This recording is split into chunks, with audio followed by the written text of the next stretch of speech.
Hi, I'm Rita Wilkins, also known as the Downsizing Designer. So welcome back to my weekly 5 in 5 series where I share 5 quick tips in just 5 minutes on living a simpler life and also a minimalist lifestyle.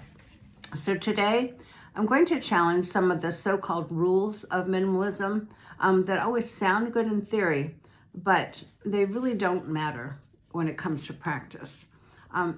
So if you've been feeling pressured to follow some strict guidelines, I just want to remind you that minimalism is really about freedom, not a bunch of rules. So here are 5 minimalist rules that you can stop worrying about and start, just living your life right now. So the first one is you must own a specific number of items. You've probably heard of people saying that you should only own 100 things, or another one is sticking to a strict capsule wardrobe of just 33 pieces. Now these numbers can sound inspiring, and on many levels they are, but they can also feel very restrictive. So if there's some magic number as if that you have to aspire to become a real minimalist, so forget the numbers. Minimalism isn't about how much you own or don't own. It's about how you live intentionally and what you choose to own that works for you. So keep only what serves you, let go of what doesn't, and don't stress about counting numbers. It's really just that simple. So the second tip is your home must look a certain way. So there's that minimalist aesthetic that's often associated with minimalism, the white walls, the very stark look, the sleek furniture, the bare shelves. But here's the truth. Minimalism is not about making your home look a certain way. It's about how it feels to live more simply inside of it. So if you try this, your home should look like you. It should reflect you and your personality. So if you love color, art, cozy spaces, embrace that.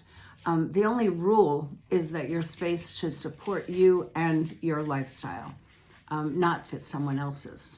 And then rule number 3 that I'd like to dispute is you have to get rid of everything that you haven't used in a year.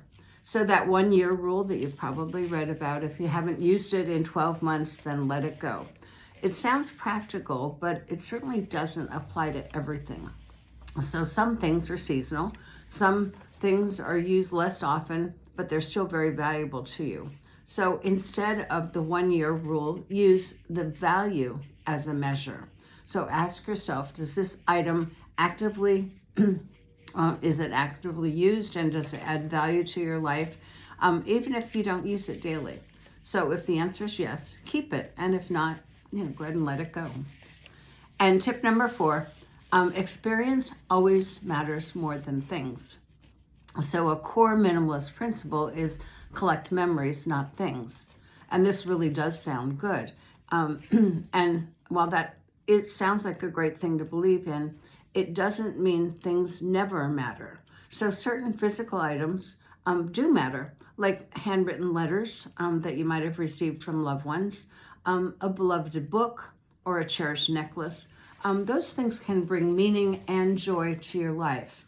So instead of dismissing all things, focus on the few things that matter to you and give you meaning and are useful. And keep those items that enhance your experience rather than whether it's a great travel bag, a cozy chair where you like to cozy up and read, or nothing can replace those special things. And the next step is you should declutter everything at once.